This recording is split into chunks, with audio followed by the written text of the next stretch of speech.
I do a bunch of things. I don't just do one thing. I'll never just do one thing. After Full House and the video show ended a year later, I said, I don't want to be on camera anymore. So I directed TV movies. Why is that? I'd had it. I'd had it with the whole getting recognized all the time. I'd Really? had it with being thought of as those guys. You know, oh, you're the host of a TV show. You must sell dog food. Or people hated me on Full House. I never got a good review ever.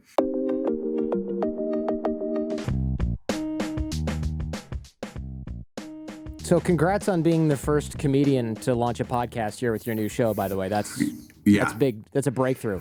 It's huge. And every kid across the street has a podcast as well. So it's literally, there's contractors across the street doing construction. They have podcasts, how to nail boards, how to do rebar. There's everything. But we're doing, it's doing very well. The goal was to make people feel good. Probably what you're trying to do is inform and get people through stuff. A lot of people were surprised that your podcast has any element of seriousness to it. They were like, "Oh, he can be serious." People weren't expecting that from you, I guess. Well, I guess they never saw me do any acting outside of Full House, but I've done a bunch. Not Entourage, that's a bad example, but I've been on Broadway a bunch of times and always ended up with a serious role. You know, I've been in a bunch of movie things and always ended up with a serious role. So I played the murderer in many things. And that's always been pretty serious. Yeah, like SVU, things like that, you know. That's funny. I didn't see that. A couple of those, yeah. I'm a big murderer. If you Google people on SVU would never expect as a murderer, it was like there was one that just came out. It was Robin Williams and me and a bunch of different people that came into, I think John Ritter, bunch of people that are no longer with us. But I am, and I'm ready to murder again. Do you think, right now, you must be getting this all the time. I guess you're probably not going out too much, but people must be telling you like, hey, Danny Tanner was right all along. Coronavirus proves you got to clean. You got to be a germaphobe. I put it out there and it got picked up. I put it out about 2 months ago and it went kind of viral, whatever. And you can't say viral now. No, it's just, what do you call it? It's like insensitive. It went bacterial is what it did. And then people used moist wipe and antibiotics. They took a Z-Pack and were able to tolerate my jokes. I am Danny Tanner. I mean, I never thought it's like saying I am Batman. I have been. We did a thing, the cast. One day I woke up to a text, and it was Jeff Franklin, the exec producer of Fuller House, the originator of it. He said, "Hey, you guys want to do this?" And so John Stamos, Dave Coulier, Candace Cameron Bure, and Andrea Barber and Jodie Sweetin. We're all on a text trail. So this is what people, fans of the show, would have enjoyed this text trail because it's us talking to each other for real. And it was hilarious. It was, okay, Bob, can you do something for the opening credits? And I cleaned a mop. I cleaned my hands with Purell, and then I kind of stroked it on the mop handle. But I did it very briefly, and then I used it as aftershave. And that, of course, Candace saw it, and the original take we couldn't use because I spent too much time on the handle. Yeah, I know what I feel like I know what you're getting at. Yeah. Yeah, so we didn't use that one, and then I did one a little more innocuous, so more palatable for. We want less polishing on the handle, more aftershave on the face. Right? I've been told that for many years. Less polishing on the handle. Even when I did Full House, I was having to be under constraint because I'm a freedom of speech kind of guy, but it's also I dust busted a vacuum cleaner last week, and that was in the opening titles, and I used to be, oh my God, I'm Felix Unger, which is who I based the character on and who they based it on from The Odd Couple, if people don't know, millennials, Gen X, and what's the new generation, the ones that don't wear masks? Gen Z, I think. Or is Gen Z not wearing masks? Who's the biggest culprit of not wearing masks in New York City? It's got to be boomers are my guess, actually. I don't know. Why do people call me a boomer? What would that mean? Are you not a boomer? I don't know. Let me see. Maybe I was. I don't know. I'm the product of something. My dad was born during the Depression. I'm sure there were boomers after that. He would be a boomer. You had to be 1944 to 1964, and you were born in 56. That's what I thought. Oh yeah. So yeah, you're technically a boomer.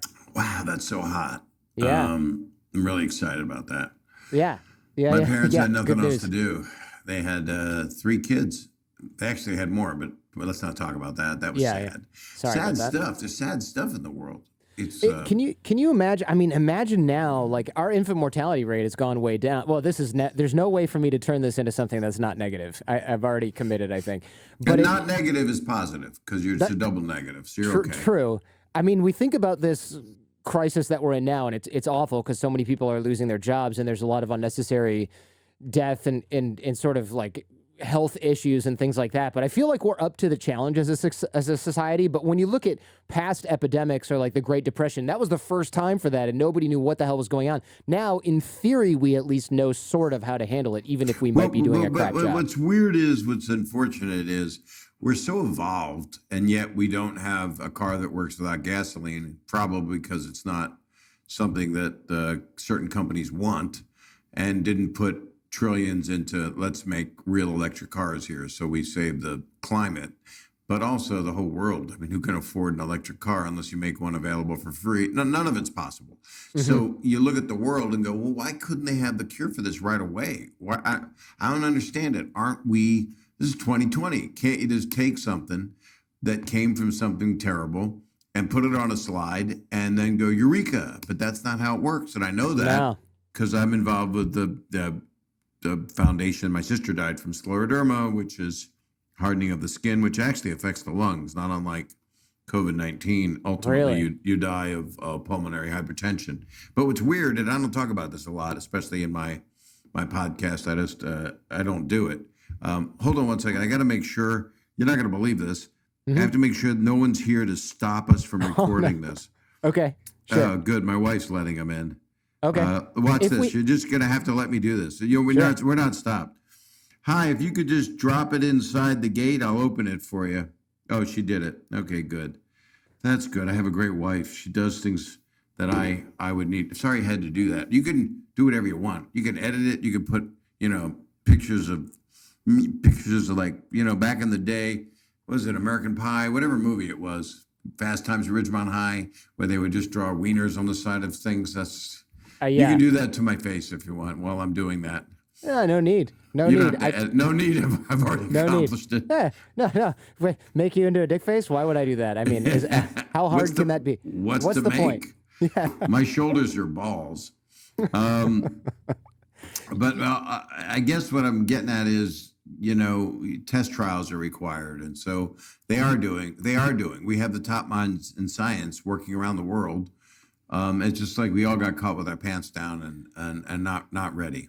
It is weird because I think back to the time, and I'm sure you get this all the time, where people are like, oh, things were so much simpler when I was younger. And they're thinking of, I imagine, their sort of version of Full House, whatever year that was. Like for me in the early 90s, I had no troubles, but I was mildly aware of the world at age 12, 13, 14, 15 and up, right? But like it was that age where everything was easy because you kind of understood it, but you didn't have adult problems yet.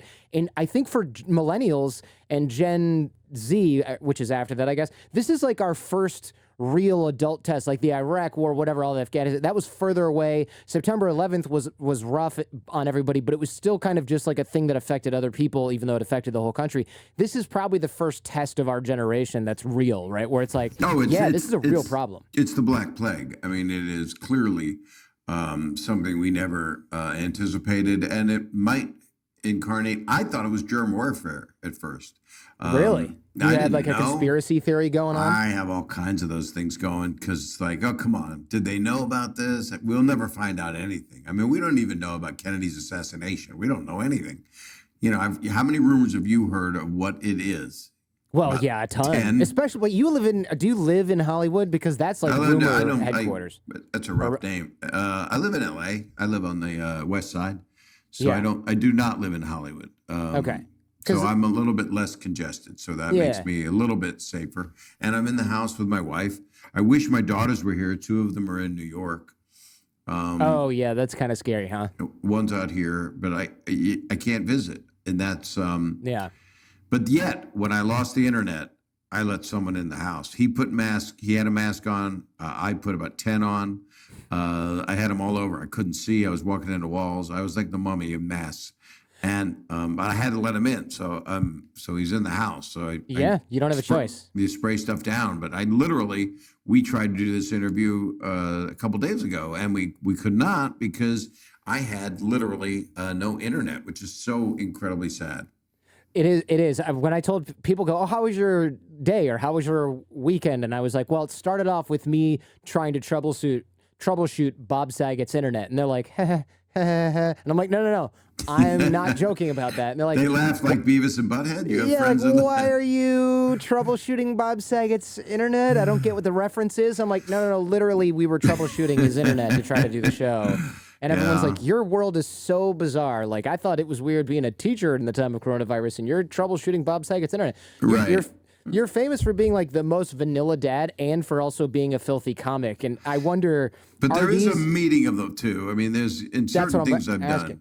Yeah, well, I wrote a book that was a New York Times bestseller called Dirty Daddy, and I read it. Yeah, that had. Oh, thank you. Mm-hmm. So you saw that had both. That had in disgusting things, and it also had in I've lost 4 siblings. My parents did, and how rough life is, and different stories of different people that I've loved that are gone, and how we get through. But I've done it in a bunch of stuff. I have, ironically, right before the virus just stopped everything. I was supposed to go to Canada, and I waited to the last day, and I canceled Vancouver the night before for my Canada tour, and I was about to be on tour all through the year. I would be on it right now, and with a brand new hour, ready to do a new special, and just couldn't do it, obviously, and won't do it until it's safe for people to congregate, because I have not had it yet. I have been healthy, but I've always been kind of lungy.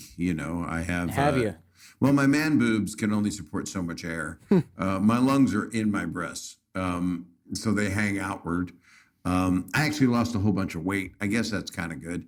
You were thin before, though, weren't you? Like, you don't. Yeah, I thought I was anorexic, and then we had some family issues, and I was working really hard and very stressed out. So I turned to food and drink for a couple of years, and I worked at a McDonald's. And no, I didn't do that. To make ends meet. You work there, go to, America's not thin, but I am naturally fairly much so. So when you see me, when you look at my face, when you see this whole thing put together, you'll go, wow, Bob, you're less cheeky.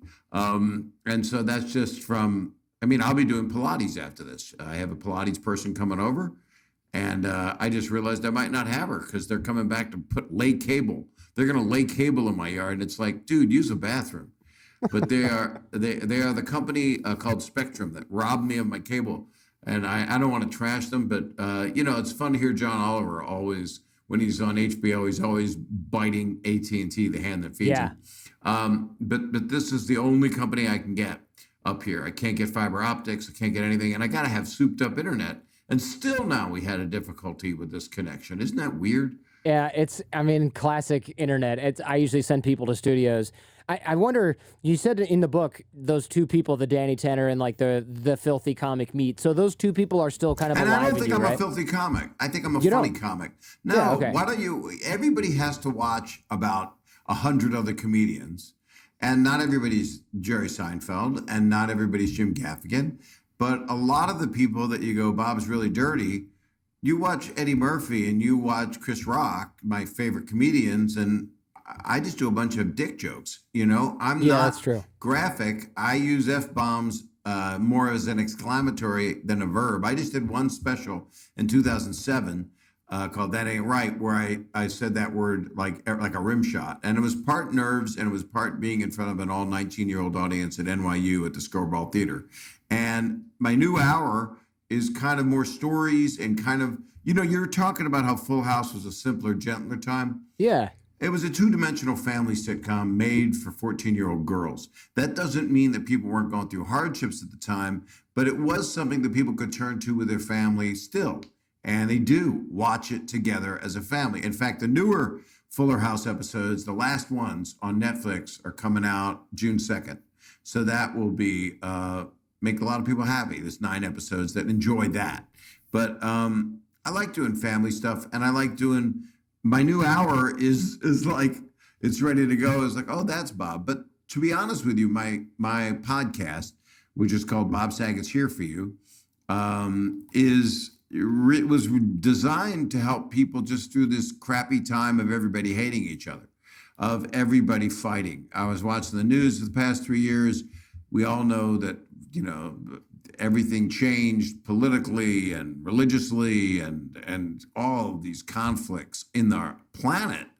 It's almost like the pandemic the virus is, you can't say they're connected, but some people obviously believe that, that when negative hits, it just hits on all fronts.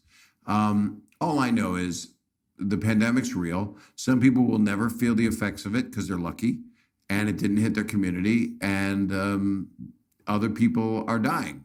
And so human empathy comes into play, and that's something else that we've been lacking. That's why I started the podcast, to be there for people. My idea was, I'm going to leave a voicemail. A number of people can call, and it's up in the Apple Podcast menu, and they can call that number, leave a message, ask me a question, leave me your name and number, yada, yada. And I started calling people. And I was talking to stone guys and nurses that were working in hospitals with someone that they just took off a ventilator because they lost them, and then how hard their lives are, and then how wonderful their lives are, and how, my family's gotten so close, and will you talk to my dad? And all of a sudden I'm talking to the dad, and then the 18-year-old girl's talking to me, and I'm like, this is awkward. I shouldn't be doing this. Let me get off the phone. And then the dad starts saying, "Say, tell me one of your dirty jokes, Bob." And I'm like, your daughter's right there, man. What are you doing? So it's that conflict of interest.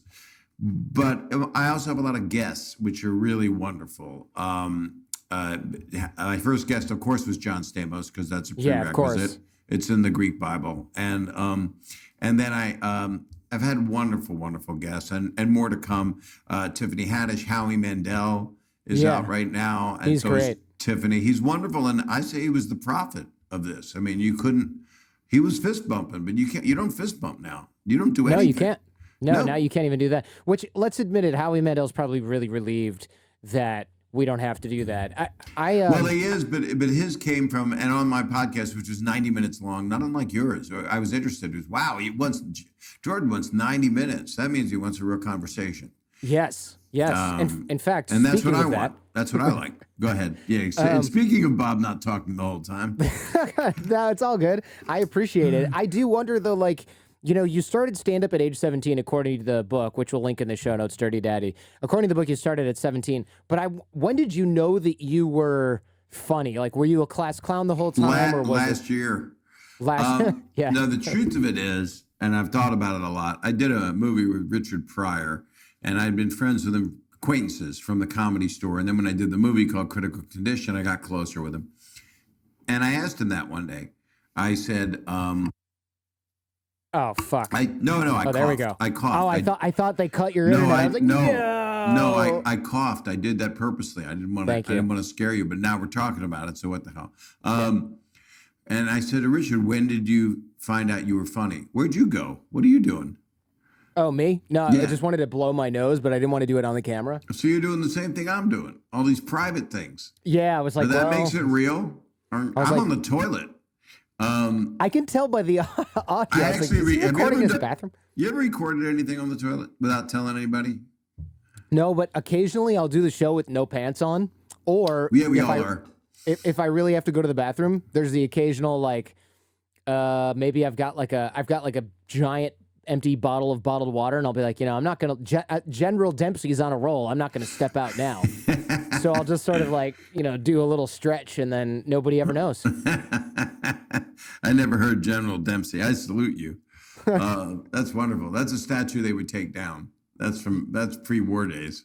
I mean, he's Martin Dempsey. He's still around. Maybe there's another one. Jack Dempsey. That's the other side. That's the other side. Yeah. That's when you're doing both. But I actually did accidentally. I was just sitting there, but ended up like reading the newspaper back in the day. I was looking at my phone and I was doing my business, and I shouldn't be sharing this. And somebody asked me to do something for a charity thing to wish someone well. And I was sitting there, and I was just right there. And then I looked at the camera, and I went, God, the lighting's good. And there's a white wall behind me, and there's no echo in here. And so I said, I just want to send my best to all of you. Thank you so much for helping. And then they didn't hear, whoosh, they didn't know that I was complete.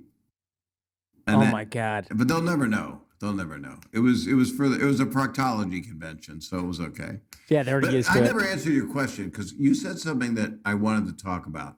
When I was a teenager, I would watch Happy Days, and that show was on like the Partridge Family 24/7.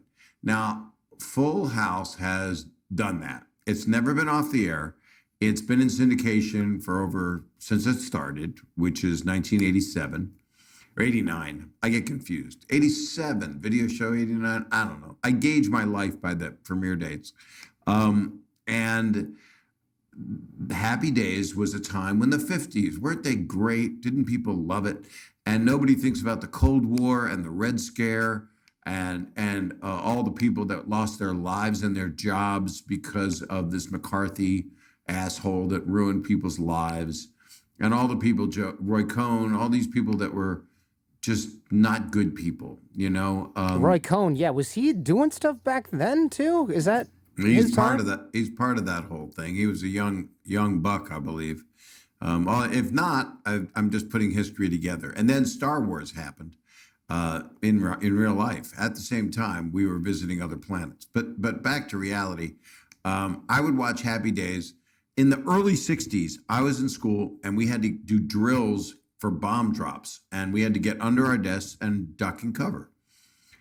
And that's equivalent to a kid in elementary school. 9/11 happens and they get sent home. I got sent home when John Kennedy got shot. And then right before he got shot, that was when the missiles of October and all these fears that we were going to be nuked. And I was living in Norfolk, Virginia, which wasn't really that far. It was kind of the South. So we had to get under and I don't know how it worked. I don't know anything because you were saying how nice it is to be 9, how nice it is to be 11. About 11, everything falls apart. You kind of start learning what the world is. 12, 13, you go, oh no, I've got to raise my parents, Yeah. And then the other thing you asked me that I didn't answer, this is how I work. I finally do come back around. That's my gift. I have a brain. But you said, when did I know it was funny? So I was doing this movie with Richard Pryor, and we both at the same time said 4. We knew we were funny at 4 years old. Really? Some From the people- reactions from adults, you mean? No, not adults. Sometimes from adults, but I was pretty obnoxious. I was just like, I would dance like real fast and hyper, and I should have been on Ritalin or they would have put me on it. But like just all the kids in kindergarten, I would make them laugh. And I remember little girls kissing me and stuff. And I don't remember them. Jody Clavins, Beth Cohen, Marcy Wasserman. I knew all of them. And I had crushes on all of them. Denise Nesson, every one of them at 4. And I would watch James Bond movies at 6 and want to be him. I was a horny little bastard. But so at 4, I knew it was funny. I was really funny. I was making movies since I was 9, 8mm stuff. And then I wasn't funny for years. And that was all the hard high school times and stuff. I can see you. I see everything you're doing. I have full video of you. Yeah. Why? Okay. Are you trying to imply? Well, it looks like you're doing your homework. I don't know what you're doing. Oh, you're taking pills? No. I just I'm super thirsty and I don't have anything, so I poured a little You bit just in this drank cap. a urine specimen. Just a little, What did just a you little do? shot of urine. No big deal. Wait a second. You go get a drink. You just drank like a mouse. You're Stuart Little having a drink. My wife's bringing in something right Yeah, now, you need a slightly glass off of camera. water. How long you been married? I just had my 3-year wedding anniversary this weekend. To the same woman? Yeah, same woman. That's great. It's only been 3 years, like same woman. Yeah, but 3 years. I'm 3 years with my wife. Congratulations. I used to say I married years ago because I was married once before, but I got divorced 23 years ago, and people are freaked out by that, and it's just a whole different life. I was married for 14 years. We had 3 amazing kids, who I love more than life, and we get along great. May you never know from divorce. Don't mess up. Just drink out of little cups. Drink out of caps. Drink out of Drink out of lids. little caps. That's what this is. This little cap. Drink out of blasting caps. It's got to be hard to get famous while, because you met your first wife at age 17, right? So Wow, you know too much. I'm going to have to I know, kill I read you. your book. When I get near you, I have to kill you. But like you, yeah, we can hang out when we can get this plague, when the plague lifts. Oh, I can't wait. So you met her when you were 17. You're like this random, I don't know, nerdy Jewish guy trying comedy, hoping that it worked. And then You talking went about through, her or me? Well, yeah, I mean. Oh, she's a woman. Yeah. And you went through this phase or segment of your life where it was like one of the most, you, Dave Coulier, John Stamos, et cetera, were probably like some of the most famous people in the entire world at that point. I mean, they had Full House in East Germany, for crying out loud. They did. And when I was on the video show, it was the #1 show in China. Wow. Yep. It was that and CNN were the two biggest imports from the U.S. And I think they turned off CNN, but seeing people get hit in the crotch, they were fine with that. Yeah, they love that, like going down the slide and your pants come off. Like that just doesn't get old no matter what language you speak. Just get hooked on a nail. But what's weird is a lot of countries had their own host. Like England had Jeremy Beadle. He was a famous TV host and supposedly a nice man. And I think Australia had Australia's Funniest Home Videos, and they would do an exchange program. And so that was interesting. And we just got inducted, Vin DeBona, Tom Bergeron, Alfonso, and myself just got inducted into the TV Hall of Fame. Just the other day. Thanks. We did a Zoom thing. And we did a Zoom acceptance, Zoom conference, and it'll be available for the people in the TV Academy, and or NAPT or whatever. I don't know what it is. But it's a lovely thing. It's real. So. You mentioned in the book that you have to take shots at yourself before taking shots at anyone else. So it's like comedy as a defense mechanism. Some people don't. Yeah. Well, I just meant like as a comedian, it's like comedy as a defense mechanism. Yeah. But I get that, man. Like when someone's about to criticize your work, there's definitely some relief by beating yourself to the punch or like ragging on yourself first. And I think I can relate to that even as a podcast host. And I think anybody who creates anything can really relate to that. Like you put stuff out there and it's like, I don't care what anyone thinks, but you really don't mean that most of the time. You're just like, I hope people like it. And every day I get new reviews of this show and I'm like, and they're almost universally good. But I do get worried when I see bad ones, and I will ruminate on that stuff. And we're not supposed to. You're not supposed to read the good ones or the bad ones. I know you're not supposed to. But when someone sends me some devilish something, I block them on everything. I'm not doing that. I won't do negative. That's my new closing song. Sounds like a joke, but it is. But it is actually my new stand-up when I do it again. I can't do it. I can't let people in that are bad for me. And I can get constructive criticism. Like I did a show in London and I had a song I was doing and it offended some people. So I took it out. I listened because I got a review. They said he was great except for this one thing. And it didn't have enough empathy to it. I wasn't thinking about the people that I was making fun of in it, but meant in a good way. But some comedians that I've always loved, like Don Rickles was a big influence. He would make fun of himself, but not really. His thing was he's full of love and he's going to make fun of everybody. And then Richard Pryor would tell you all of his faults. And then he really didn't make fun of people. He wouldn't attack anybody, but he would attack the way people are. He would attack racism. He would attack what his truth was. And it was a huge influence for me. And Rodney Dangerfield is who told me, make fun of yourself first, and then you beat them to the punch. And Jackson Browne, one of my favorite comedians, Jackson Browne, the singer, if you guys don't know it, any of you younger people, you got to go back and listen to it all because he's brilliant and beautiful and inducted into the Rock and Roll Hall of Fame. That's the only way to get through to some people, tell people their accolades. But he is just an amazing artist and writer. He had a lyric in a song. It's like, the lyric was, I believe, don't confront me with my failures. I have not forgotten them. It's like, no one needs to tell me what I'm doing wrong or what's annoying or what my mistakes are or how they perceive me in a negative way. I know it. I'm the worst judge of myself, and I'm trying to correct it. So people should just let people work on themselves. I couldn't agree more. I mean, it is tough to be. It's weird how a lot of the people who are the most sensitive to criticism, and I don't mean that in a negative way either, but just the most maybe vulnerable are also putting themselves out there and taking this massive risk and going and doing stand-up routines and getting heckled, or like putting a show out there and having people be like, stick to stand-up, Saget, or whatever kind of crap, you might see.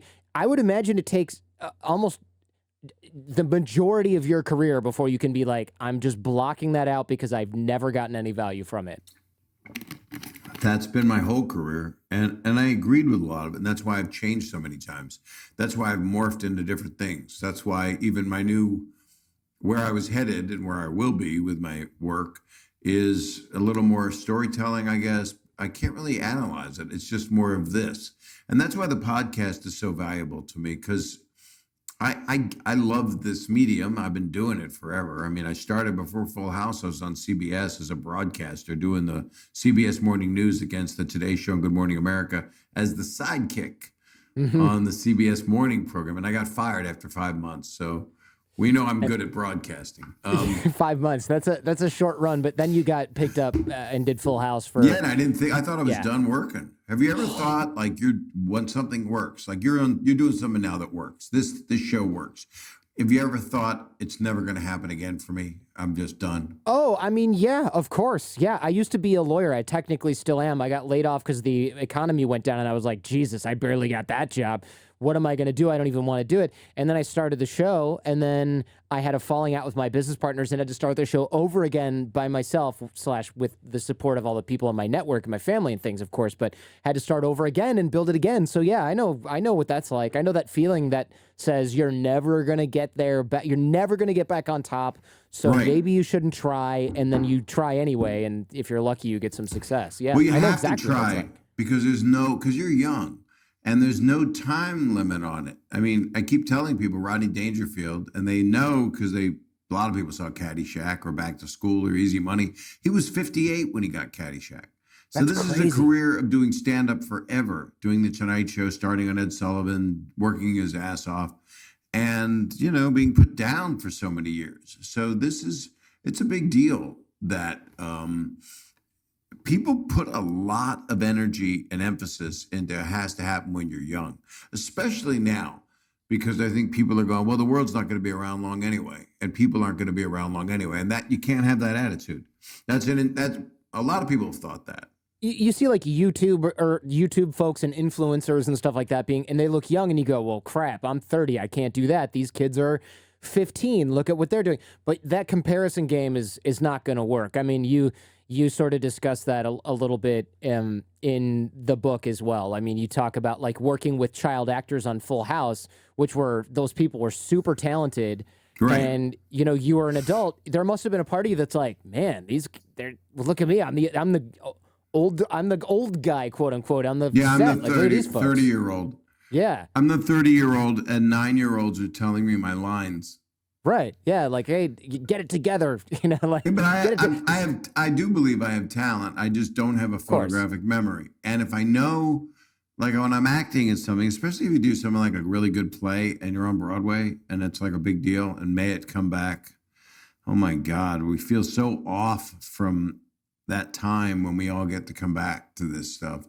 But that is the true exploration of a character and understanding it and knowing, and a good movie role where you can really sink your teeth into and not be yourself. I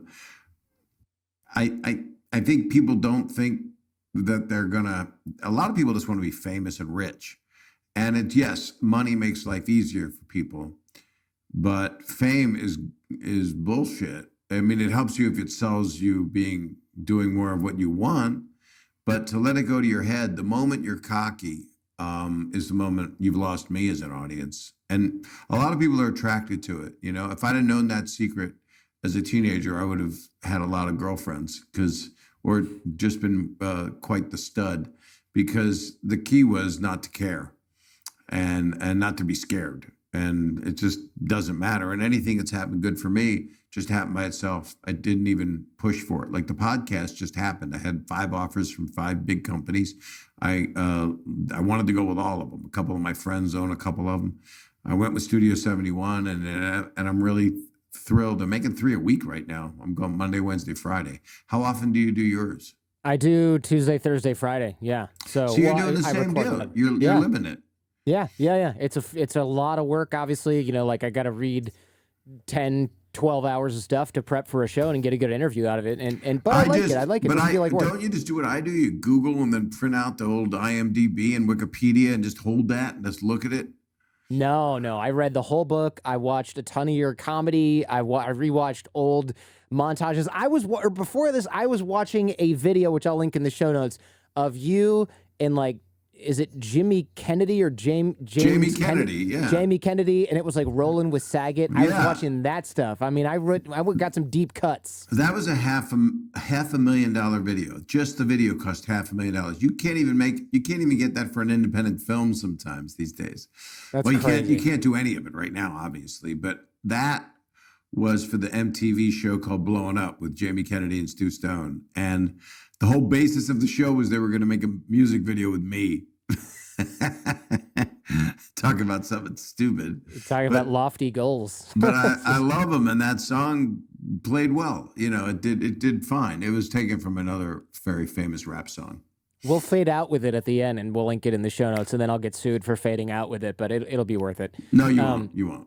They're happy after 7 bars. They're happy.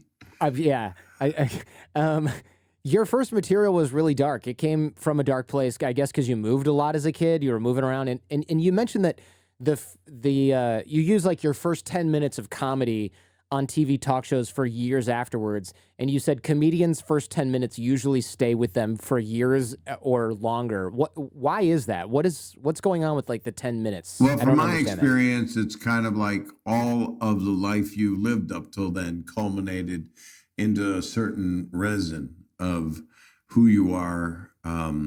It usually, when you're new, it usually deals with, you make fun of your name, you talk about where you're from, or you would come out and talk about the world and how you see it. Those comedians have always been the most impressed by. I'm more of a personal comedian, but personality comedian, not unlike Ray Romano would talk about. Jim Gaffigan, you could sit and listen to his kids and his wife stuff forever. And then you've got Dave Chappelle, the great Dave Chappelle, who comes out and in the beginning of the whole damn thing says, in Sticks and Stones, says, it's your fault. This is all your fault. And that is not talking about, he does talk about his family, he does talk about his kids, but it's dealing on a much more philosophical level, not unlike, well, in a completely different way, but at the same design as George Carlin, who would say, here's where we're at, and here's what's really screwed up right now. So I get moments of that in there, but I also want to entertain people. But not that they're not. I mean, because they are. Because they're, George is brilliant. Dave's amazing. You've reinvented yourself, and I don't know if this is quite the right term, but like from, would you say club comic to television comic and then back to live stand-up again? Is that accurate? Well, I never stopped doing stand-up. Okay. By the way, you haven't seen me. I just scratched my nose. I don't want anybody to think I was picking a booger. I didn't want anybody to think that. I'm sure that now, what we'll do is while you're scratching your nose, we'll just be like, note. Or maybe you can do some kind of speed zoom into the finger touching the outside of the nostril. Yeah, so that it's like really clear that it's not inside the nostril. Right. That I'm not, or pulling something out like a grub worm, which people do. I've never stopped doing stand-up since I was 17. And I did comedy songs in the beginning. And another idol was Martin Mull, because he was this great comedian that I saw, and he did musical comedy. And I wasn't copying it. I just happened to be writing songs. And I wrote 60 serious songs that were so bad. And I registered them with the Library of Congress, copywrote them. And they're the worst songs ever. I mean, I wrote one called When I Was a Boy, and I was 15. So what? Martin I'm actually working on a documentary about him, which is on hold right now because we can't film anybody. Film anything. Yeah, no kidding. Working with a bunch of child actors on Full House, I looking at some of your comedy and things like that, like, did you have to compartmentalize? How did you not let loose with a flurry of profanity around all these child actors? I did let loose, and sometimes I would do it, and the moms would come downstairs and go, Bob, the girls are watching the monitors in the classroom, and I would go, like, well, turn them off. I'm working. I was trying to be like I never got caught. It was really like a 9-year-old boy or a 10-year-old boy, except it did deal with making Dave and John laugh, which went into very adult, male-oriented type. Of course, things. like you're standing there with John Stamos, Dave Coulier, and you think no one can see you, and you're doing what's called blocking, which is like when you're moving around a stage set. And I heard that there was a life-size child-sized doll. Yeah, let's forget this one. This one's painful. This was I didn't know the cameras were. I was trying to make the crew laugh. If you give me a rubber doll that's 2.5 feet tall, what am I not going to do to that thing? I mean, nobody's there. It's just grown-ups. I didn't know the television sets were rolling upstairs. I didn't know that. And so they're like sitting in another room and they can see like stage monitors or something, like what's going on. Yeah, they see me doing stuff, and it happens.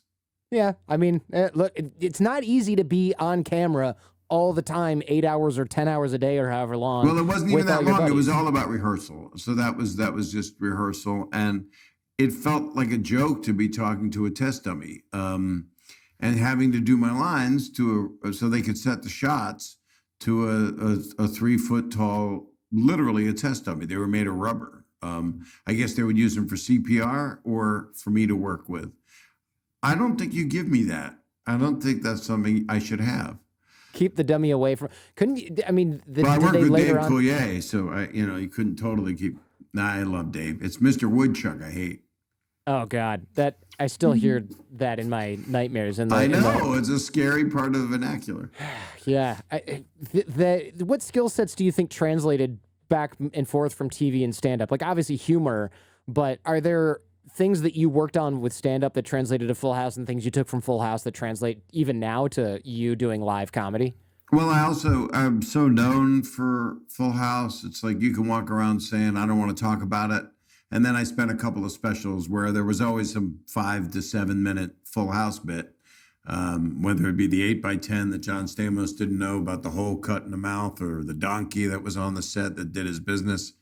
So that was in different specials, and in a different hour that I've been out rolling. But I'm kind of clear of that now, and I'm just being.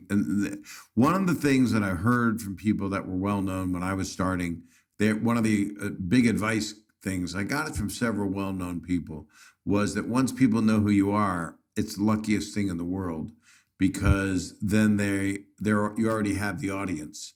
Now your obligation is to tell them something worthwhile, whether it be, have a great meaning to it, or bringing people together, or getting them upset about something because you want to wake them up, or just frankly making them laugh. And that's kind of where I'm at. I want people to laugh. But what you were saying about my podcast is it does get serious, but I'm a chameleon just like yourself. It depends on who your guest is. So if someone's wanting to riff with you, you kind of want to keep up. You kind of go that way. Or if they're feeling the hardship of mankind, you kind of go there. Or if they had legal advice, I'm sure you would tell them, no, you can't sue on those grounds, because it says right here, because I bet you have law books under the desk right there. That's what I'm standing on right now, so I'm as tall as I need to be. So you could have been the Michelle doll for my blocking. That's right. Are you 3 feet tall? No, 3.5. That's the miniature cup you're drinking out of. Oh, she brought you a good one too. Yeah. So you drink that stuff. You like that stuff. Kombucha? Yeah. Yeah. I can't like it. It's got like some kind of seahorse fetus in it. I don't know what's in there. I don't want to see floating fog. I don't want to see some mystery fluid. I want to know I want to know without shaking it. I don't want it to have a vinegar taste. Oh yeah. I got enough problems. If I want, I'll just drink, vinegar. I'll just, I had it something else. It does taste a little bit like vinegar. Yeah, because it's got it in it. It's crazy.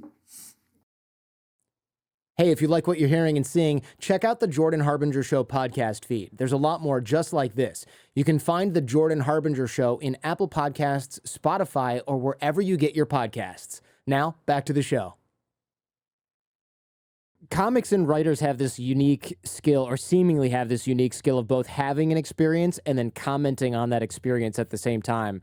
What was your mind doing stand-up before you took it to the stage? Like, are you in line at some pizza place and you're thinking about like making comments to yourself or out loud about how this is happening in real time? Like George Carlin kind of did that, right? In a way. And did you find yourself doing that same thing? Well, his was so eloquent because his was all thought out and all rehearsed and all done, word perfect. He was a wordsmith and he was beyond brilliant. Mine was different. Mine was more narcissistic, more neurotic. Mine required therapy. And I got it. And I think maybe now that I'm over 60, I'm more into, talking like a person when I'm not and now we're halfway through the interview and I'm finally starting to become a person. So it's like, I'm pretty hyper at first, and that's just my nature. And we've never had we never stared into each other's eyes, though you can't see mine. That's true. I will be sending you this. You'll be able to stare at it and go, wow, Bob, you lit yourself pretty good. I'm always lit. No, I don't smoke pot, by the way. People should know. They think I do. Yeah, because of Entourage. Well, also because of Half Baked and because of... Oh, Half Baked, yeah. People think I'm stoned anyway. People think I'm stoned all the time because of how I talk. But it's how I talk. I guess they call it bluesy or something, or wanna be hip, or what, I don't know, wanna be a hip hop artist, which I do.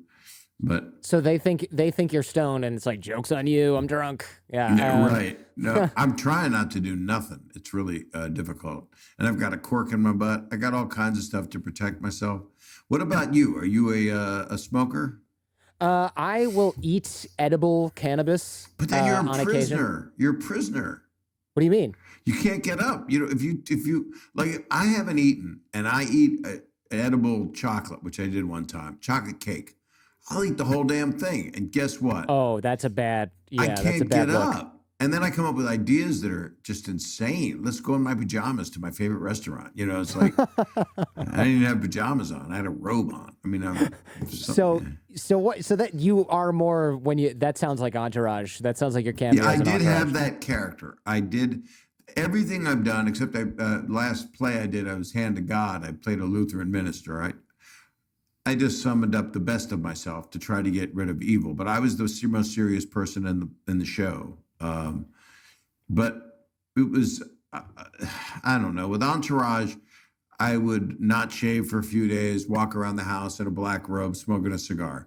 And I said, I still do it when I can. I mean, I'm not supposed to smoke a cigar now, and you can't get them right now. They're hard to get because a lot of stores are closed. Really? Oh, I see. Yeah. You can't. But I'm mail hoping order? well, I won't smoke crappy ones, so yeah. I can't just can't smoke the little cigars in a tiny little box. That would be like drinking kombucha. That's yeah, and you wouldn't want to do that. Plenty of people were doing all the right things and still failed. You actually noted this in the book Dirty Daddy. You said plenty of people around me were all doing the right things and they still failed. So that sort of brings out the question, like, what percentage of your success do you think was hard work? Because your dad, you said he was like a super hard worker. It's all hard work. It's all hard work. Yeah, sometimes I work really hard to sell something, really hard, and I over prepare. But if I'm in the zone, for some reason, if I'm in the zone and everything's right and everything aligns properly, then it's the most wonderful thing. I did a movie a couple years ago, and very low budget, and all the actors were great and did a lot of favors, and it was a good script, and I only had 15 days to shoot it, and it was good. It wasn't great. It wasn't something I wanted to give myself an A+ for. Everybody was wonderful in it and worked so hard because I hired great people and barely hired them. People were working for college credit, but it's very hard to get in the zone and then have it work. And, but if it works on some level, and this did, I mean, it made its money, which is a big deal. But the other point is, there's other things I've done that went over the fence, and I didn't even do anything. I just showed up and swung. I'm working on something now and directing a movie that hasn't happened yet, of course, and trying to sell it. And it's not going to be a hard sell, I don't think. It's just happening by itself, and some things just happen, and some things you work 10 years to try to sell something, and it doesn't sell, and then sometimes you spend no time on it. You get a phone call, and they say, "You want to do this?" And all of a sudden, I'm doing something. Do I want to host this? I don't know. And then they go, "Well, you can do anything you want, and you don't have to. There's no constraints, and we'll leave stuff in." And I'm like, "Oh." Because there's no line like it used to be. You used to do a game show and people would say, "Oh, you can't act." But those days are gone. Because look at the people that host game shows at night, Yeah. Anthony Anderson, Alec Baldwin, there are people of note that are doing stuff. Tiffany Haddish, really cool people. Ken Jeong, I love, and Joel McHale. These are guys that are very, very talented. Ken Jeong is great as well. Yeah, I think it is funny to see how now, of course, opportunity feels like it's probably automatic. You're turning things down because you just don't like that area where they're doing it, or you're like, I don't like working with these types of things, or that doesn't really speak to me. But like in the beginning, there had to be a percentage. I turn down things now that are just too dirty. That are too dirty? Well, because they're not like done by the A team, so they're not to put down people, because they're just trying to get something made they find funny. But sometimes people do things just for the sake of filth. And that's how they view me sometimes, because they've objectified me from, "Oh, well, you did that special and you were dirty and you said the F word a lot. And so you'll do that." I was like, no, that was where I was at the moment, and people liked it and it was good. And when in the zone, any performer is in the zone. If you're an athlete, you're in the zone. It's the same thing as a performer, except athletes are better and so are musicians. What percentage of your success do you probably can't even calculate this, but I'm wondering what percentage you feel like might be luck, like getting fired from CBS and getting picked up as Danny Tanner. Like there's an element of, holy crap, I got fired from a radio job and ended up being in the that was a television job. That was a TV. I was on camera. See. Yeah, that was okay. But it doesn't matter, because I was the third wheel and they wanted me out. But I was the original choice for Danny Tanner. And I wasn't available because I was doing this show in New York. And then when I got fired, my manager called the exec producers of Full House and said, "Bob's available." So they went, "Okay." So I did a quick screen test, and then I was with Dave and John. And I'd known Dave for a few years already. For Dave Coulier, For 10 years, I'd known him. We had a mutual friend, Mike Binder, very talented director and comedian and writer, great writer. I just love him. But those things are, you have to be good. You have to show up and really be good at your scene. You have to know your lines. I did one show, and I always feel bad about it. And I was guest starring. I was playing Rebel Wilson's dad on Super Fun Night a few years ago. And I had a tongue twister. It was like, I won't try to say it again, because I probably would do it perfectly, and that would really... It would be embarrassing. Horrible. But I felt really bad about it. I feel like I still owe Rebel an apology. But my mother was dying literally when I was filming. And I just gotten the diagnosis from the doctors, and I was sitting in the car, and I had to yell at her because she didn't want to get a procedure, and it was just over. And I couldn't remember my tongue twister. And I remember Rebel being very upset because she'd hurt her toe, and it was like one of those days. And so, sometimes you do your best, and it's very hard to prepare when there's crisis. But as the show must go on, right? So it does until a pandemic hits, and then you can't do anything. So all bets are off. All you can do is your best and try to make people feel better right now. And as much as I can do, I'm not a doctor. I wanted to be one. You're a lawyer. Yeah. It kind of dried up a little bit, right? Yeah, definitely. Oh, well, I mean, I don't practice law. I just do the show. Do you want to practice law? No, of course not. No. Nobody no offense does. to lawyers, but no. No, this beats doing that anytime. The only time a lawyer gets to talk to Bob Saget is when you have done something really bad and you're not in the mood to have a fun conversation. Well, everything I did bad it's over. So Yeah. that's those, and I wasn't, nobody said anything, because I've never been an aggressor. I've never done anything that anybody didn't want. I'm talking about when I was single. As far as if you look at what would bad be, and with me, it's like not paying your taxes or insider trading or doing something that would hurt someone else, which would mean, something lascivious. And if I've ever done that, it's because someone had to move toward me. I was watching a misogynistic interview with someone I love, Morgan Freeman, and he was saying, no, man, you just see a lady. He was talking about her like she's a hybrid, It was interesting. It was old school. It was definitely an old school way of looking at it. But he says, you never chase. You let them come to you. And thank you, Yoda. But I guess I would have dated more back in the day. But the world has changed. And it's supposed to be both people. The mutual consent thing really is a better way to go. And I've said no a lot. I mean, I've had incidences, really weird things, like somebody said, I'll further your career if you sleep with me. You got propositioned, so basically it was a like, couple of times, and I was young. Really? And I said, no, dude, I can't do that. I said, no, it was an animal. It was an aardvark. No, it was a talking aardvark. No, I just don't think people can be for sale, and I don't think people should be used unless there's a turn on involved, and then I can't judge anybody that's out there. Well, then that's still consensual, I guess, in that way. Right. Yeah.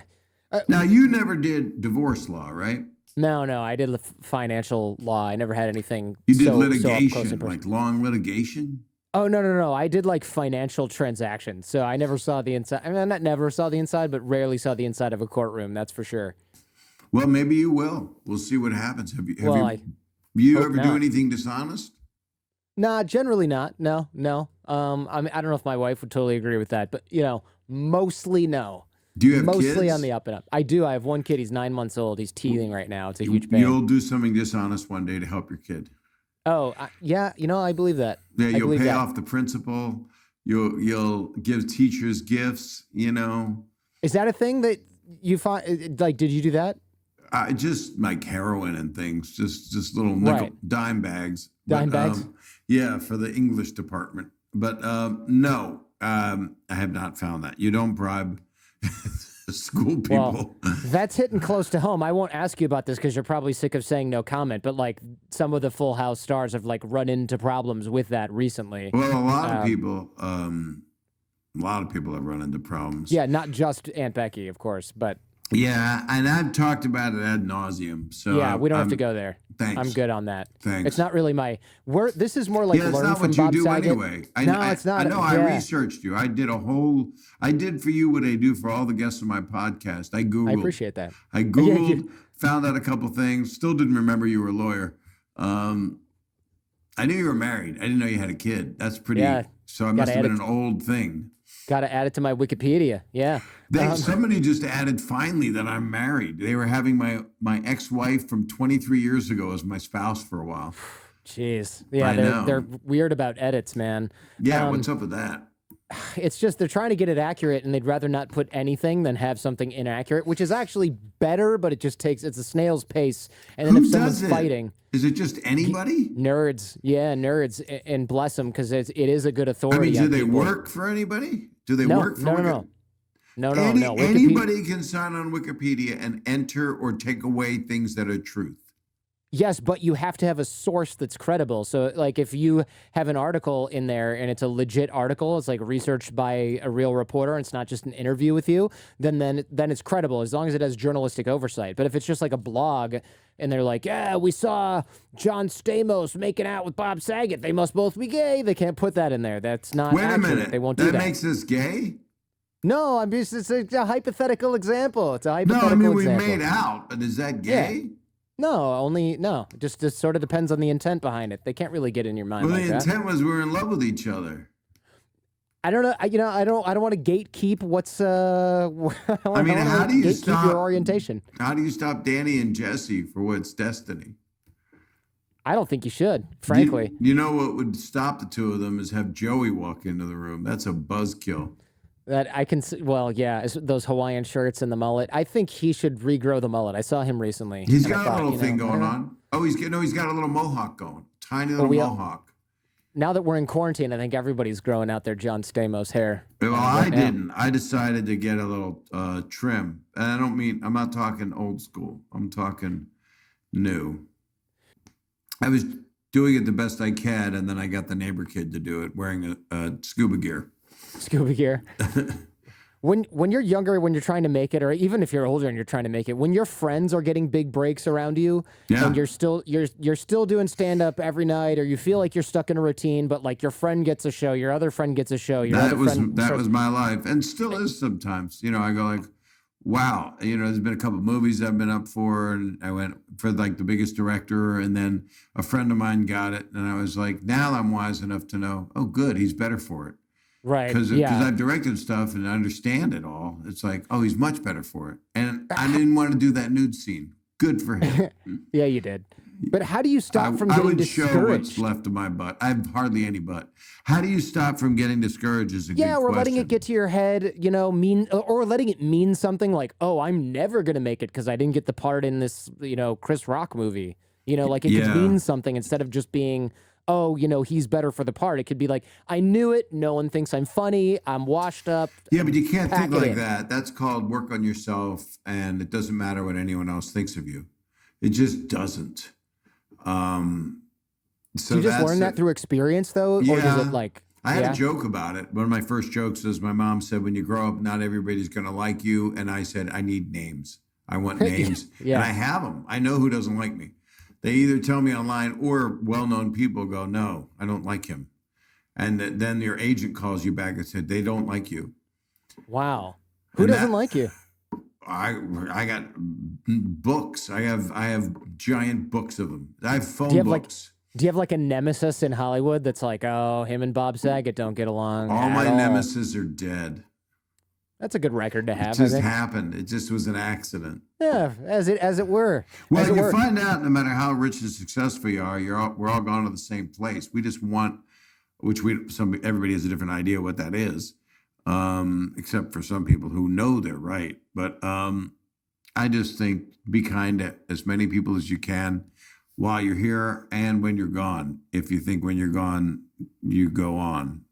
Wow, that kind of is a lyric I'll never use. Yeah, I don't know if that's going to bubble up to the top of your Twitter feed. You won't be using that as a soundbite for this episode. No, that will not. Actually, now that you said it, maybe we have to. I don't know, and then fade into the episode. That'd be great.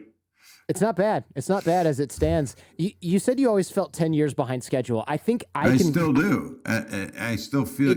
You feel the same way? Yeah, I feel the same way, and it's good to hear you say that because I thought, but I am 10 years behind schedule. I'm 40, and I'm like doing this, and I just had my kid last year. I am 10 years behind schedule, and why are hearing you 10 you years say, behind schedule if you had a kid at 40? I don't know. That's not 10 years behind schedule because some people aren't equipped to have a kid at 30. They're following the rules of perfect wife, perfect husband, perfect house, perfect kids. Two dads and adopt a kid, and everybody, usually that's older people. If two women or two men get married or live together and adopt a kid, that's usually not people in their 30s. That's usually people that have thought it out, had to make a lot of decisions on their own to begin with. But then some people that would hear this go, I don't want to hear about that. That's what's wrong with America. I just watched a show with my wife called Unorthodox on Netflix. Oh, yeah. Sure. Really strong show. And it talks about, it's about Hasidic Jews, not ascetic, because all Jewish people are ascetic. We can't eat a lot of things. I could never eat kombucha. But it's just interesting how fundamentalism can keep people from doing what their natural inclination is. And certain rules can keep people from doing what their natural human instincts are. And that doesn't mean things that are bad. It doesn't mean hurting anyone or doing something disgusting or breaking the law. It just means following your heart. So How do you get happy for our, when you say, look, I feel like I'm 10 years behind schedule, how do we get happy for our friends' successes and not start resenting it? Because you said, now I'm old enough to say that's okay, they were better for it. But there had to be a point earlier where you went, oh man, this means something about me. And now I'm kind of pissed off at them. I wonder if they sabotage me. Like all these things are going through your head. and that's insanity. That's immaturity and insanity. And they should watch Amadeus and watch Salieri resent F. Murray Abraham's character, represent Tom Holtz playing Mozart. That's called stupidity and not knowing what's important. And everybody, and there are geniuses out there that are going to surpass you unless you're the top 5 and you know who you are. The top 5 know who they are because the world knows who they are. If Elon Musk has something to say, you're going to listen. Even if you don't like him, you're going to listen. I mean, there's some real smart people out there. But for me, I'm at the point now, there's one guy that's an actor, and he was really rude to me last time I saw him. And I've known him for a long time.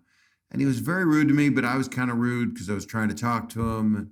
And I thought it was like, oh, we're buddies, so we could talk. I've known him for 40 years.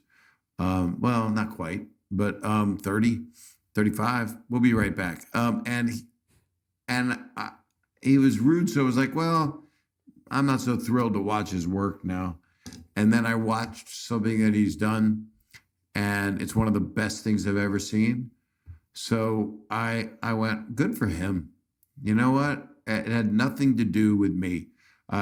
Maybe who knows why the hell someone ignores you? Maybe they're legitimately concerned. Maybe they had an emergency in the family. Maybe they're a total asshole and just want to go talk to somebody to further what they're working on. Maybe they're doing something. Maybe they don't like you.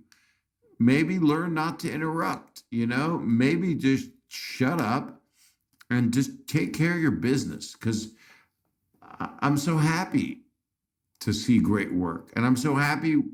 Why do I have to be friends with somebody? If they're not my friend, they're not my friend. People always go, so have you met so-and-so? Are they nice? I went, yeah. Or sometimes, well, actually, no, that person's not nice. I know a couple people that have been betrayed by that person, or a couple ladies that have been treated bad by that person, or, he or she is not a kind person in my experience, or everybody knows that about them, but they take it with a grain of salt because they're so talented, because if they're famous, people are talking about them. But the basic thing is, who gives a shit? Who cares? It just doesn't matter. You don't think it matters to be, do you think it's important to be a role model or an example because you're so visible? I think it's important if it means something to you, but I don't think certain people feel like they have any obligation to certain people. That's why you hear about athletes that are acting like jerks to fans. The fans will go, I can't believe he treated me like that. And sometimes that same person is the very first person in line to go see a Make-A-Wish kid in a wheelchair who's mentally challenged, or whatever. So you can't really just pin it like that. But some people are just not nice and think my job, and you hear it a lot with actors, then they think my job is to act. It is not to be your little fanboy or fangirl. And then a lot of actresses, as we've seen experience, have been harassed to the point of danger. People cross lines. And so that'll harden a person too. Like if somebody's well known and people are going, oh, she wasn't nice to me. Yeah, because you're a stalker. Yeah. But maybe I should talk to her and say something to her. It's like, no, just put out good energy. That's all. Put out a good message. How do you get feedback on your creative work or whatever, your acting roles, your comedy, while also not letting people discourage you or getting too much influence on what you're doing? Like you got to be able to take feedback. I don't have any of that problem anymore. No? I'm too old. I'm too old for it. I've been around too long. I know too much. I mean, I'm not smart, but I genuinely love humanity and I want to see it rise to its highest. So for me to walk around scared or thinking about people that are trying to hold me back, nobody's holding me back. If anybody's holding you back, it's you. Not you, Not you, Jordan. Not you, Jordan. If anyone's holding me back, it's you, Jordan. This podcast is really holding me back. This podcast is you're gonna see a massive onslaught of listeners for your show. It's gonna double in size from 4 to 8. You're talking Bob Saget's here for you is gonna get 8 more people?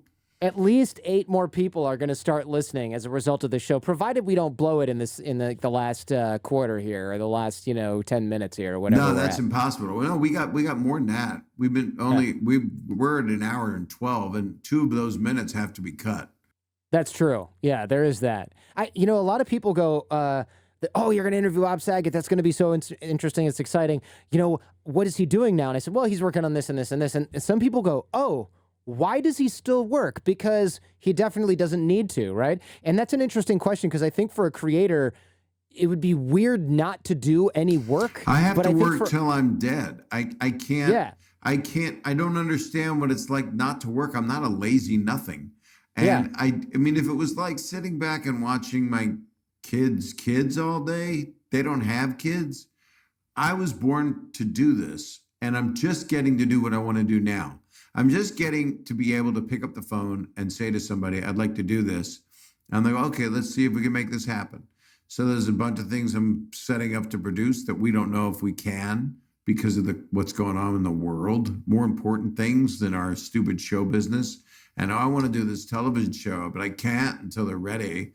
But deals are getting closed. Companies need to get things in order. There's also some Zoom stuff that's happening where people are coming up with their own engines to make their own shows. I mean, the late night shows are up higher ratings now than they've been in years because people are holed up. Once they're able to get out again and infect each other, it's going to be different. There's going to be a drop in the ratings. But right now, people will literally watch this. They will watch just 2 people talking. 2 dudes in a webcam, yeah. I know, it's weird. And a microphone. Yep. Did you ever actually want fame, though? Like, was that part of the thing, or was it you just wanted to be able to do comedy, but you didn't necessarily care about the fame part? Like, I wanted to work. I'd get fired from the show in New York. In the beginning, I wanted to be a movie maker. That's all I wanted. And being a movie maker doesn't mean fame. It means you get to make movies. So I went to USC grad school for 3 days, and I quit because the Comedy Store, the owner, Mitzi Shore, said, you should work here. I said, but I'm going to go to USC grad school. She said, no, you should come here and be a stand-up because you've got it. And I ended up emceeing there for 8 years. So, and everybody that's anybody was there at the time in 1978. And I'd won the student Oscar, and I thought that I was going to be a giant filmmaker. And then I started taking acting classes. Jerry Seinfeld recommended me to an acting teacher, Darryl Hickman. And then I did the Groundlings workshop for a year, and that was quite an experience. So I had a background in improv already in Philadelphia, and I had a background in stand-up because I've been doing that. So I was always doing like 5 things. I just didn't know how to act. So I really learned what it meant to be as real as possible, and learn how to develop character, and learn why that I found out I loved acting. I really only took acting classes to learn how to direct, but to understand how actors work. But I love acting. I love everything I do. And I put 1,000% of everything I have into it. I'm loving this podcast right now. It's just wonderful to reach out to people and to get to hear from them. That's the other thing. Yeah, it's more of an interactive thing. Like with Full House, I would imagine you get people kind of yelling at you, or actually, on that note, you're known for being Danny Tanner in Full House, but you're also, I don't want to say equally known, but the guy in Half Baked that says nobody sucks dick for marijuana, that's like a 15-second cameo, and I feel like 50% of people know you as Danny Tanner as at least as well as they know you as the guy standing up in that. Well, they know me as a comedian. I think that was another thing that was for people of your generation, a turning point where people went, "What was that, Bob Saget?" Yeah. And the line was, "I used to suck dick for coke." And then another comedian, Dave Edwards, I believe his name is, he goes, "I seen him," and that's the funny part. But it was Dave Chappelle's movie, and that's when we first became friendly. And I don't know, I do a bunch of things. I don't just do one thing. I'll never just do one thing. After Full House and the video show ended a year later, I said, I don't want to be on camera anymore. So I directed TV Why? movies. Why is that? I'd had it. I'd had it with the whole getting recognized all the time. I'd had Really? it with being thought of as those guys. You know, oh, you're the host of a TV show. You must sell dog food. Or people hated me on Full House. I never got a good review ever. People hated me Really? on the video show. Now they love On it. America's, you, are And you just, you don't. I woke up one morning on a Sunday morning and a guy named Tom Shales, who loved a lot of people. And he was a big Chicago Tribune, I believe. And it was syndicated to the LA Times. I woke up on a Sunday morning. I had made a VHS tape of 4 America's Funniest Home Videos, it was called. And it was one about babies and one's kids and one about animals. And I was in a house with a cat and I told them, I can't be here, guys. We can't film here. It's too late. It's locked down. 8 hours. I couldn't breathe. Oh, you're Literally allergic to couldn't cats. breathe. Deathly. Neck closed up. Eyes turned. I couldn't think. I couldn't breathe. I'm on Benadryl. There was nothing funny. It was horrific. And there were 2 VHS tapes that came out. VHS, never even DVDs. And this guy, Tom Shales, hated me so much. And he was a highly respected television critic and probably a really nice guy, but he hated my guts or hated what I did. And he went and took out I was on the front page of the calendar section in the LA Times, which is like the front page of the arts in New York Times. And it just said, Bob Saget ruins America's Funniest Home Videos video. I mean, he went out of his way to find, it's like finding microfiche, it's like finding, he made fun of my work on a VHS cassette. And I wanted to go, dear Tom, I was allergic. I had terrible problems. But when you wake up on a Sunday and your color picture is on the front, some people say any press is good press. I don't think so. But I agree. It was horrible. I was terrible. But I begged to get out of there. But they didn't let me get out of there. They insisted. They should have shut down, called it a sick day, and we should have done it a day where I could breathe. But that doesn't matter. I mean, they say don't read it, but if it's a Sunday morning and you're having your coffee and you open the paper and it's the whole damn paper, but everybody gets, sorry, I think I threw up your kombucha in my mouth. But everybody has woken up and seen, I got a phone call from a producer. It was like a Saturday morning, and the movie we thought was crushing and in a theater. And I went to go see it. I'll say what it was. It was Dirty Work. Norm Macdonald and I went to 7 movie theaters in 1998 in LA. We went to 7 theaters and the movie was killing. Huge laughs. And it's a cult favorite now. And it was just unbelievable how we said we got a hit. And the next morning the producer called me and said, sorry, buddy, didn't do well. Sorry, take care. Man. And that was the last time I talked to him until I was late for lunch, and then he stormed away from me then. So you do remember these negative things. But the point is, if you give them energy, I'm telling you about them because it happens to everybody. There isn't anybody this doesn't happen to. And then if you stay positive and you just you got to do great work. You just have to do great work and do everything you can to do great work. And then be proud of yourself that you did as good as you could possibly do. That's all. With, by the way, there's a clicking sound. Is that like a pen or something? Make sure that I'm opening and closing my chapstick.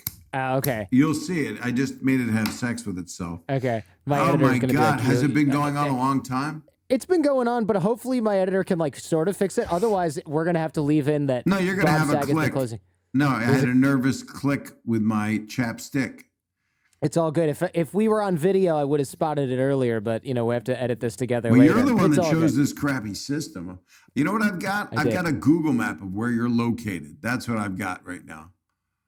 Wait, you can see me though, right? I see you perfectly on the right side of the screen. And on the left side, it just is a map of how to get to your microphone. I think this is you. Do you live That's on the where water? You're located. That's you. That's where you're located. Oh. That's Does that look weird. like your area? Well, why can't I click on that and have that turn into my, oh, wait a minute. Oh, my. Oh, no, I can't do it. Okay. It says very good network. Yeah. You should have the video. It's it doesn't got the matter. microphone and a map. Don't you come over my house now that you know where I live when you see this video. Well, you did call me 4 times, the other day. So well, it's been a rough year. I mean, has anyone had an easy one?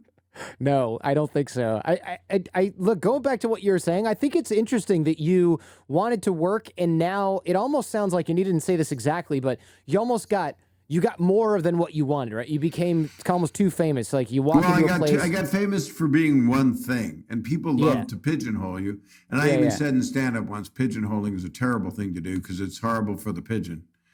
But it's there's a lot I want to do, and I got plenty of time as far as I'm concerned. Some people go, a 15-year-old will go, "You're so old," and I'll go like, "Well, why don't you try yourself at my age? I'll bet you'll look like a skag." No, I don't say that to a 15-year-old. I would never say that. But give up now. No, I mean, I have friends. I always name drop Norman Lear, who's 97, and he's amazing. He's producing One Day at a Time for Pop Network. And it's his old show that was on CBS, and it's all Latina cast now.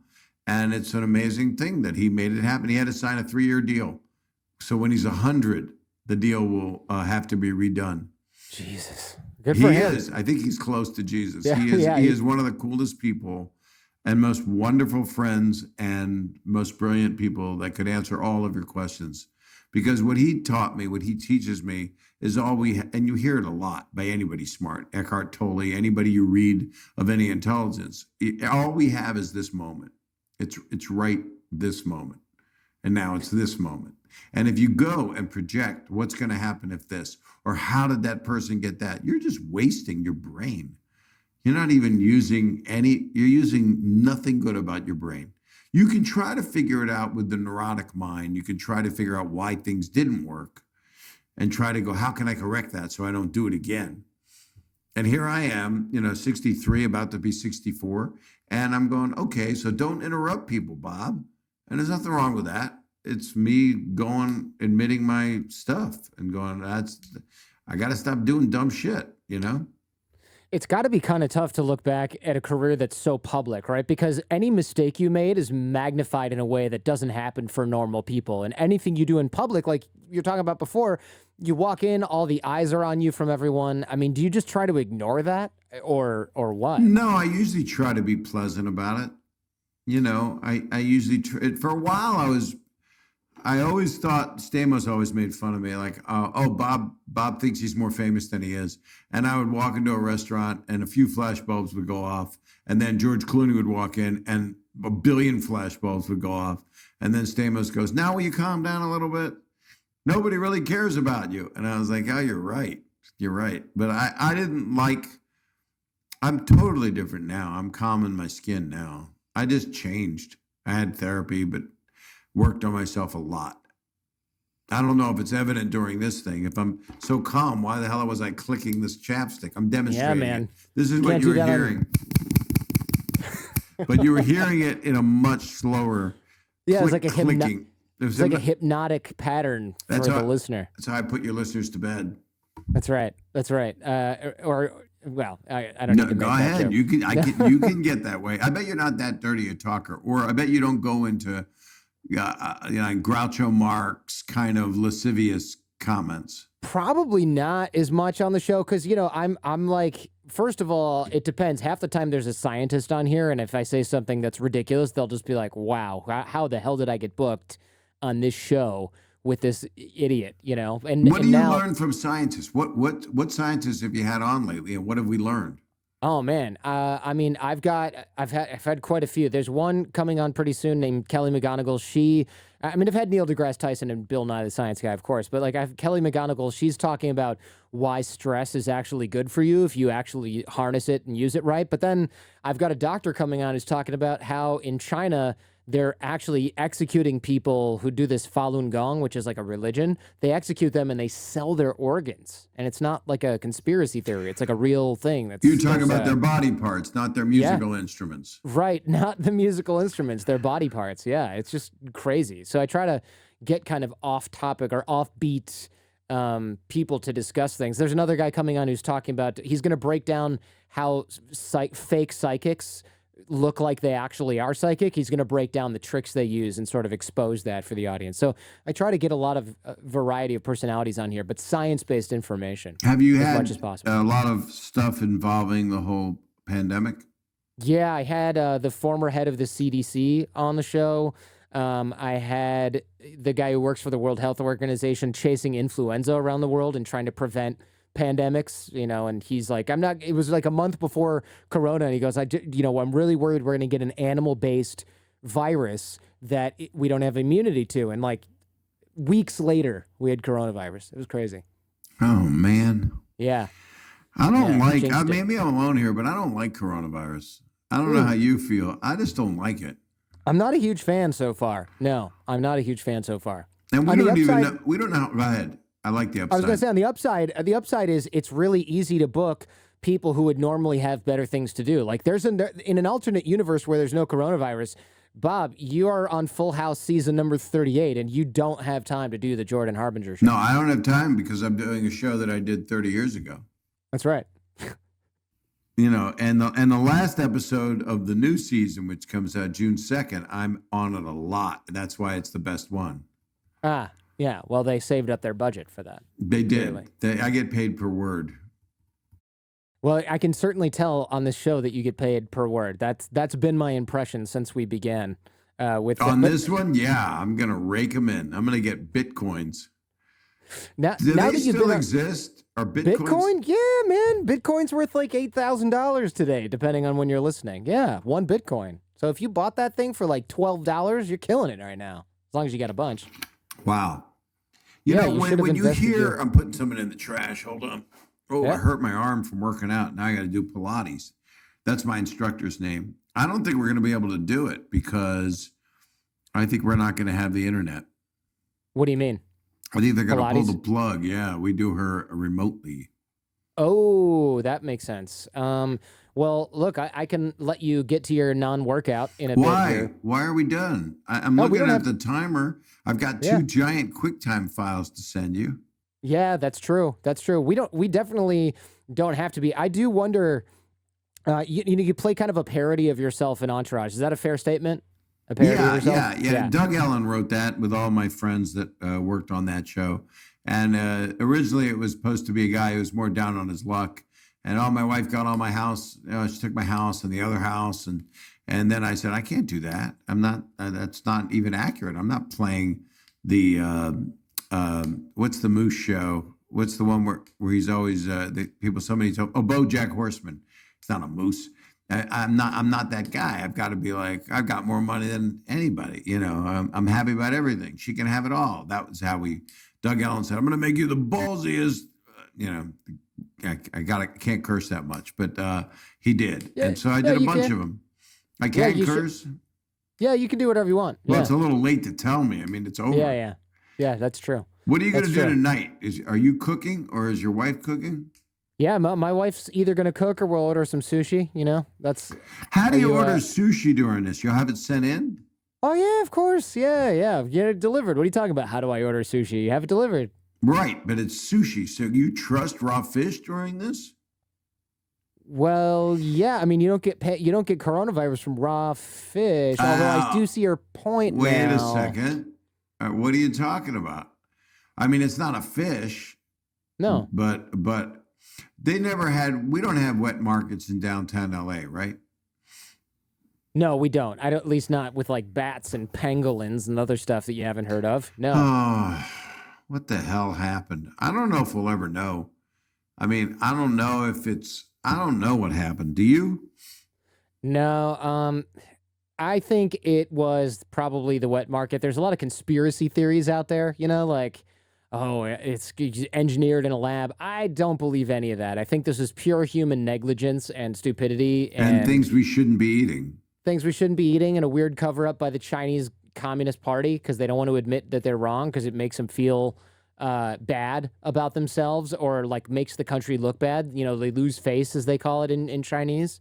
And they don't want to do that, And so we end up with this pandemic, which is ruining people's lives unless you're a yutz like you or me who's got a job they can do digitally or money from a previous career in the bank, Like, we're lucky in that respect. I try to remember that. I heard John Stamos tell you that same thing. Like, he feels really bad, and when he's realizing how fortunate he really was to be in the position that he's in. I feel the same way. I do, too. I'm just most concerned about my kids who are in New York City. Brooklyn and in downtown New York. That's Yeah. what I'm scared of. Yeah. I never knew when they started saying wet market. I just thought it's like where old people go and they can't hold it, so they just have an accident and then they slip and fall and break their back. So it's Jesus. yeah. I don't think that's not no Jesus. That was different. Yeah, no, that was you're right. That is You a weren't completely saying different. you were saying that as an exclamatory because you know what's Yes, funny? I yes. never say that word. I never say Really? no. I'll curse, but I don't use anything biblical. Some once in a while I'll go, oh darn you, Moses. That's very. Oh Abraham. Where do you when you leave your house? Like I'm trying to sort of wrap my mind. Like when you leave your house, do you think you mean in April? in previous next year? Yeah, in 2019 when you were able to leave the house, is there a part of you that's like, shit, I hope I don't get fucking recognized right now. Like I just want to go and buy a I don't gallon even of think milk. about it. I introduced even think about myself. Hi, I'm Bob. I don't even. I've never lost that. That's good. And I don't think. I think it's people don't understand what fame is for people that walk around. Yeah. That's their life. I've been famous, more of my life than not. Yeah. So what's the difference? It just doesn't mean anything. It's other people going, wow, you're famous. What's that like? It's like the Chris Farley show. You're Paul McCartney. You were with the Beatles. And he goes, yeah. And he goes, damn it, why did I say that? Yeah. Stupid. Yeah. Oh God, he was so great. But yeah, I just I just want to do good work. I just want people to see something I've done and go, I love that movie. That was so funny. Or I love that special of yours. That was so great. Or my wife and I just saw your show and that made me feel so good. She made me come. I didn't want to come. I thought you were going to be this guy. And and I've been getting a lot of great feedback on the podcast. That makes me so damn happy. It's the best. It's got to be nice to be recognized for that. I think for me, I put myself in your shoes as best I can, and I go, I would be almost paralyzed to leave the house and worried that someone's going to be like, that show sucks. But you have to get over that, right? Or you can't I don't know where you're coming from. Nobody says anything mean to me in public. That's great. That's really good. I mean, why would they do that? Why would they? No, they're happy to see me. I'm fairly well known in the U.S. and in Canada, I would say so. and in Japan, and in Mexico, and in some places, not really in England or in France, but in Spain. I'm told I am. I haven't been there. In Australia, I get treated really nicely. I toured there. I want to go to New Zealand. I mean, some places. I was in Scotland and I wasn't recognized. It depends on where your stuff is, and they either like you for it. Haters don't usually say it. It's usually nice stuff. I mean, it's usually just like, for 3 days, I told you I had no internet.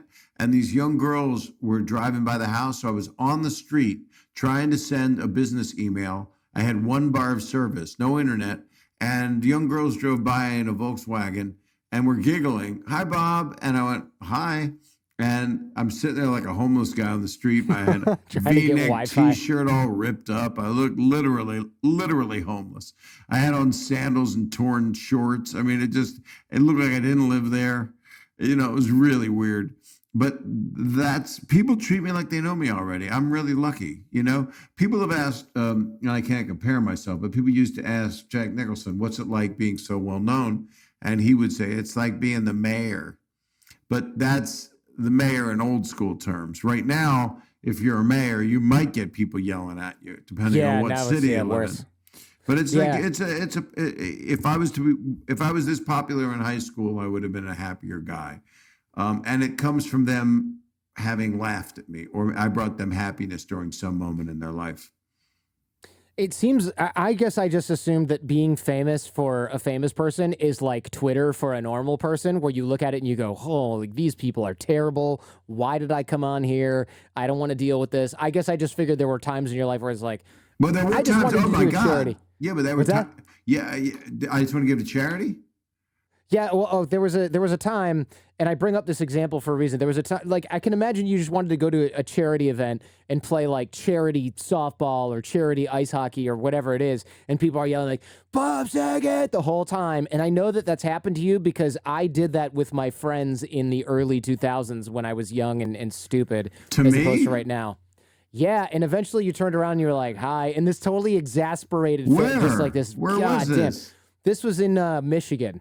Oh, I'm was this from- for the Red Wings? Was this for when they lost those two wonderful players in that limo accident? And then Dave was Coulier it? and I did a celebrity hockey thing. I think that might have been it, and I went with my friends, and my friends were drinking heavily, and they just kept screaming your name. But they as weren't loud saying as it possible. with hatred, right? No, they just wanted attention from you. Right, And well, I'm God, happy to give it. You know, when I Yeah, it walk just through seems New exhausting. York City, no, it's actually, it's not even, I don't even skip a beat. It doesn't mean anything. If it's like you suck, I just never hear that. I haven't heard that for 20 years. There were a couple shows I've done where I was in one theater where I didn't take my half hour. I was working too hard. I was doing gig after gig, and I was doing this one theater, and I remember where it was. I want to say what theater it was, the Wellmont, I believe. And I wasn't prepared. I was talking to people a half hour before showtime. You're not supposed to do that. I didn't get my head together. Why not? You can't get your head together. You can't work on your stuff. My job is to work on my stuff, to get my new stuff up and running, and then present it to the audience in the best way possible. And if you're out talking to people, what are you doing? It's not water cooler time. It's work time. It's like, what do you want to see your pilot before the flight doing? Just screwing around. What do you do before you go on stage? I'm so curious now, because I guess I just thought. I spend 2 hours of prep. I get to the theater. I do a sound check. The doors are locked to the theater. I then go in the dressing room. I go through all the new material that I'm working on. I'll maybe try to write a song. I'll go through some of my comedy songs. And maybe I'll talk to one of my kids. And by that time, it's showtime. And then my buddy, often Mike Young, will go up, or in different cities, it's sometimes someone else. In Canada, it was going to be Todd Allen. It will be again. But I mean, I have an opener friend. Mike Young's a really good comedian that I tour with. And he worked on Entourage, actually, when I was doing it. And so I met him, kind of. And then we kind of talk about jokes. I go, is this funny? Is that funny? And then it's showtime. So this one gig, it must have been 15 years ago, at the Wellmont. I was doing one gig after another, every night, a different city or near there. And I wasn't good. And I wanted to impress these guys because I'd been on a show called Strange Days on A&E. And they were these frat guys. And I got to join a frat in this show. It was a really good show. And we only did 6 of them. And then they took it off because that's what you do with something good. And not all the time. Took a year to do 6 episodes. We were working at our own pace. They were comedy documentaries. I called them cockumentaries. And so it was just weird. I wanted to impress these guys. I talked to them before the show, and I should have worked on my show. So somebody in the audience said, that's the same stuff you did last time. And it was like 5 minutes of the same stuff. But they weren't wrong. I mean, they should have gotten what they... my job is to entertain those people. That's my job, is to make them have one of the best nights they could have and bring the room together in a unity of laughter and maybe some heartfelt emotion, It must be a really awesome gift to not only have people treat you like they know you, but generally have positive feelings towards you because you were like their cool sitcom dad, and also like remember that positive time in their life and that you made them laugh, and you get to there's just so much that's a blessing from that. I guess I just figured there was another side that was a lot of pressure to be someone that maybe you don't feel like you are, but it sounds like you've I have to love my life. I have to love my life. I have to love exactly. People treat me wonderful. I mean, I'm treated really wonderful. I mean, I can't think of going somewhere where people treat me terrible, and I wouldn't go there anyway. And fans are fans, they're nice. I always find it weird when someone gets all out of breath and excited, like they're meeting like when I met Muhammad Ali or something, like they're getting like that. And I'm like, oh, I'm sorry, I'm just some guy on a sitcom and I told jokes, But and then there's certain people that are the biggest stars in the world that you meet and you feel like you've known them your whole life, and they just talk to you because they're genuinely great people. And they exist. Well, Bob, this is great. I could talk your ear off. I know. I mean, imagine this show's popular, so I have no doubt your show will be popular too. Yeah, I mean, this show is imagine your this- show's incredibly popular because I wouldn't have gone on it because I'm a star fucker and that's how I function. I only talk to people that can help my career in a big way. I don't know. I keep doing it. I know why you're doing 3 days a week. It feels great. Yeah. I know you say you're lucky because it's a job. I don't look at it as a job because I'm naive to it. I'm a newbie. You know, that's why it says it's the first podcast done by a comedian ever. In Laurels, like it's the Cannes Film Festival on the poster. Yeah. Yeah. But it seems to be doing well. I'm getting a lot of nice feedback. I got great guests coming up, and John Mayer and Jim Gaffigan, and I mean, so many people have that I just love. Seth Green's really quite brilliant. A lot of my friends. It's really my friends, and then talking to the public. That's what I love doing. And I've got a show coming up where it's just a monologue where I just talk for an hour. So we know I can do that. I mean, I didn't let you talk enough. Yeah, it's okay. I'm here every week 3 times. So, okay, I'll call you. I'll call in. Do you take calls? I could. We could definitely do that. We have an advice segment every Friday where we get advice for people that write in with specific stuff. It would be really funny to have you call in and give advice for certain things. I would love it. I would love it very much. I want to be the new Dr. Ruth. I want them all to be sex questions. We can get you sex questions for sure. We can do that. Good. There's tons of those. And the answer is either face up or face down. That's the question. That's the answer. That's how it always was. I grew up on Loveline with Dr. Drew and Adam I was Carolla. on that show quite a bit, and then I was so embarrassed with the questions they would get. Here I was being some R-rated comedian, or whatever people thought, and they would ask terrible things. I think I've got a fissure. It's like, oh my God, I can't be here. You know, and that's before you had Google image search. Imagine if you had Google image Imagine search. if you had anything. Oh my God, what world are we in? Oh my God. Well, we got through this without them digging up my internet cable, so I'm excited. I'm excited about that. I wish I could meet you and shake your hand, but who are we kidding? I read your book. I probably would have caught something. No, I'm clean. I'm clean. I haven't done anything to a bat. Well, I do look forward to meeting you at some point. Hopefully, I look forward to it. When I'm doing Yeah. stand-up also, you talk to Michael, and Yeah, I will. You know Michael. And Yeah. Michael's my publicist. It's not some guy that lives under a bridge. Just talk to Michael about a thing, and he'll give you a quarter pound. Hope you like lunch meat, but come to a show, bring your wife, get a sitter, do all that stuff. Yeah, we would love to. Thank you so much for your time. Sorry for the internet issues. No, you're awesome. As soon as you figure out how Squadcast works, yeah, it probably works for everybody but me, right? So far, I've never had a problem other than this time. I'll which find of course out. It must have been something at my end. What's really funny is there's a thing behind me when you see the video, and it's a clock and it's a pyramid, and it's been sitting on top of my head like I'm wearing a dunce cap the entire time. This video is going to be so disturbia. Oh my God, there's nothing I can do. You'll watch it at the end. It's hilarious.